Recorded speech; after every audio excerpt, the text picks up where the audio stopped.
बच्चों को tuition centre भेजने से पहले ये 3 बातें नोट कर लें।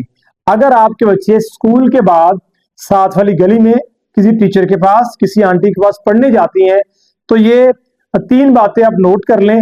अगर ये 3 बातें आपने नोट कर ली तो ट्यूशन पढ़ने का सही फायदा आपको होगा, वरना आपको नुकसान ही है। ठीक है। नंबर 1, पहली बात, वो टीचर जो बच्चों को शाम को अपने घर पढ़ाती है, आप उस टीचर की खुद क्वालिफिकेशन चेक करें कि उसकी खुद की क्वालिफिकेशन कितनी है, कितना पढ़ी लिखी वो है।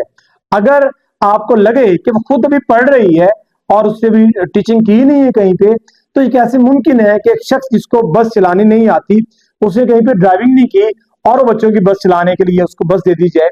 तो देखिए स्टूडेंट्स, डेफिनेटली हमारा असासा है। अगर ऐसे टीचर के पास वो पढ़ने जाएंगे जिनका खुद की क्वालिफिकेशन कम है, खुद पढ़ रही है, या उसका एक्सपोजर नहीं है, एक्सपीरियंस नहीं है ऐसी क्लासेस को पढ़ाने का स्कूल के अंदर, तो मुझे आप बताइए वो कैसे पढ़ा पाएगी। मसला हो जाएगा ना फिर उसके लिए कि कैसे वो बच्चों को मैनेज कर पाएगी। तो नंबर 1, आप उस टीचर की एक्सपर्टीज, एक्सपीरियंस और क्वालिफिकेशन लाजमी चेक करें, उनसे मिले, पूछे कि वो कहाँ पढ़ाती है, उसने क्या डिग्री कंप्लीट की है, क्या उसने इस एज के बच्चों को भी पढ़ाया भी है या नहीं पढ़ाया। ये कंफर्म हो गया, देन आप भिजवाएं। नंबर 2, दूसरी बात ये कि क्या वो टीचर जो स्कूल में काम मिलते हैं बच्चों को, क्या वो टीचर ट्यूशन पे वही काम पढ़ाती है। अगर तो वही काम करवाती है, जो क्लास वर्क मिला है, होमवर्क मिला है, वही करवा रही है, तो वेल एंड गुड, बड़ी अच्छी बात है। लेकिन अगर स्कूल में चैप्टर नंबर 2 पढ़ाया, 3 पढ़ाया और बच्चे को घर जाके चैप्टर नंबर 1 पढ़ाया जा रहा है या 5 पढ़ाया जा रहा है, तो ये मैच नहीं कर रहा।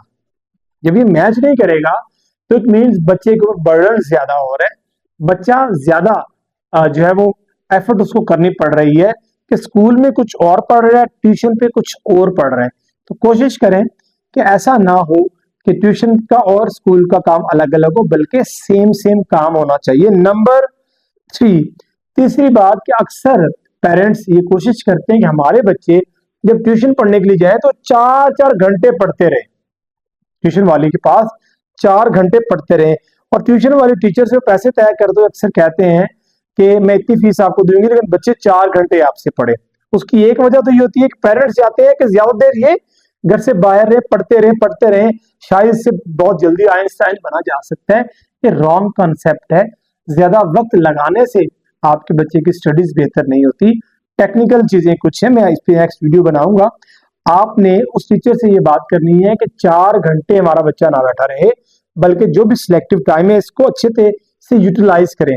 ऐसा ना हो कि वो टाइम स्पेंड कर रही है कि पेरेंट्स ने कहा 4 घंटे बच्चों को बिठाना है तो बैठे रहे, वो साथ अपना काम भी करे जा रही है और बच्चों को 4 घंटे के लिए बिठा रखा है। पेरेंट्स यानी आप बहुत खुश हैं कि बच्चा 4 घंटे पढ़ के आया है। और अक्सर पीटीएम पे जब पेरेंट्स मेरे साथ कांटेक्ट करते हैं, जब बच्चों का रिजल्ट आता है, पूछते हैं, तो मैं उनसे पूछता हूँ कि कितना टाइम ये पढ़ते हैं, तो कहते हैं सर ये तो दोपहर को जाते हैं, शाम को वापस आते हैं। ठीक है, दोपहर को गए अगर शाम को वापस आएंगे तो इसका मतलब ये नहीं है कि उन्होंने बहुत तीर मार लिए। उस टाइम में किया क्या आपने, this is the main question. उम्मीद है आपको बात समझ आ गई होगी। ये तीनों पॉइंट्स को शेयर कीजिए, इस कमेंट्स कीजिए, लाइक कीजिए, इस वीडियो के ऊपर बताइए कि क्या आप ये तीनों काम फॉलो कर रही हैं। अच्छी बात को फैलाना सदका है, शेयर कीजिए। सलामत रहिए।